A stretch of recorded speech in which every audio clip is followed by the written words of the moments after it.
தேவனுக்கே மகிமை உண்டாவதாக. எனக்கு அன்பான கர்த்தருடைய ஜனமே, கர்த்தருடைய பிள்ளைகளே, கர்த்தருடைய வார்த்தைகளை கேட்கிறதான உங்களை கர்த்தர் ஆசீர்வதிப்பாராக. இந்த நாளிலும் கர்த்தர் உங்களோடு கூட பேசுகிறதான அவருடைய வார்த்தையாவது 2 தெசலோனிக்கேயரின் நிருபம் 3ஆம் அதிகாரம் 5வது வசனம். கர்த்தர் உங்கள் இருதயங்களை தேவனை பற்றும் அன்புக்கும் கிறிஸ்துவின் பொறுமைக்கும் நேராய் நடத்துவாராக. எனக்கு அன்பான கர்த்தருடைய ஜனமே, கர்த்தருடைய பிள்ளைகளே, நம்முடைய ஜெபம் இதுவாய் மாறட்டும்.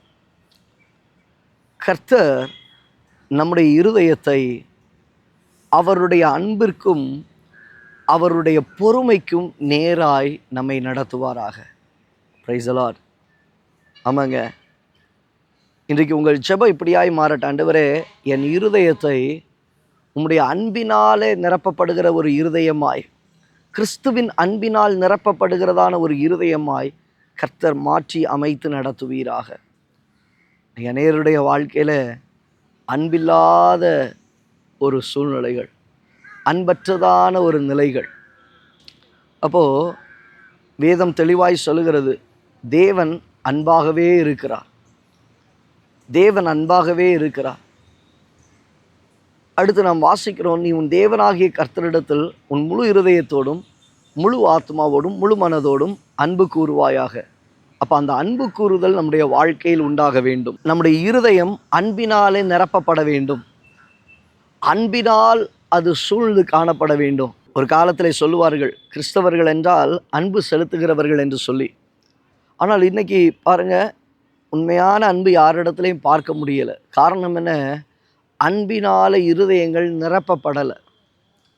அன்பினால இருதயங்கள் நிரப்பப்படலை. இன்னைக்கு ஆண்டவர்கிட்ட கேளுங்க, ஆண்டவரே உங்கள் அன்பினால என் இருதயம் நிரப்பப்படட்டும். 2வது பாருங்க, அந்த இடத்துல சொல்லப்படுகிறது, கிறிஸ்துவின் பொறுமைக்கும் நேராய் நம்மை நடத்துவாராக.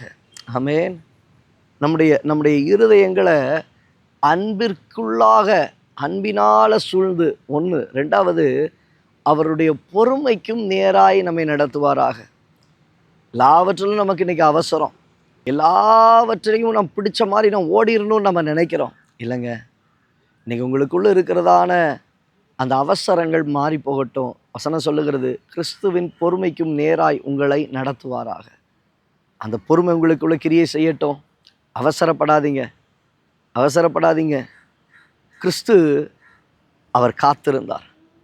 பிதாவினுடைய வேலை வருகிற வரைக்கும் காத்திருந்தார். ஒவ்வொரு இடத்திலும் அவருடைய சித்தத்தை செய்கிறதற்கு ஒவ்வொரு இடத்திலும் ஒவ்வொரு நிலையிலும் அவர் பொறுமையோடு கூட இருந்ததை நாம் பார்க்க முடியும். தேவஜனமே, கர்த்தருடைய வார்த்தை உங்களுக்கு நேராய் வருகிறது. உங்கள் இருதயத்தை கிறிஸ்துவின் பொறுமைக்கு நேராய் அவர் நடத்துவாராக. அவர்கிட்ட இருந்த பொறுமை நமக்குள்ளே வந்துடணுங்க. அவருக்குள்ளே இருந்த பொறுமை உங்ககிட்ட வந்துட்டுன்னா, வசனம் சொல்லுகிறது, எல்லாவற்றுக்கும் மேலாக அவரை உயர்த்தி, எல்லாவற்றுக்கும் மேலாக அவரை உயர்த்தி. ஆமென். இன்னைக்கு தேவனாகிய கர்த்தர் உங்களையும் எல்லாவற்றுக்கும் மேலாகவும் உயர பண்ணுவார். தேவனாகிய கர்த்தர் உங்களுடைய வாழ்க்கையில் எல்லாவற்றுக்கும் மேலாக, எல்லாவற்றுக்கும் மேலாக நீங்கள் எதிர்பார்த்ததை விட மேலாய் கர்த்தர் உங்களை உயர்த்துகிறதை, உங்களை ஆசீர்வதிக்கிறதை உங்கள் கண்கள் காணும்படி கர்த்தர் கிருபை செய்வாராக. இன்றைக்கு நம்முடைய ஜெபம் இதுவாய் மாறட்டும். என் இருதயம் கிறிஸ்துவின் அன்பிலும் கிறிஸ்துவின் பொறுமைக்கும் நேராய் அது காணப்பட உதவி செய்யும். கண்களை மூடி ஜெபிப்போம்.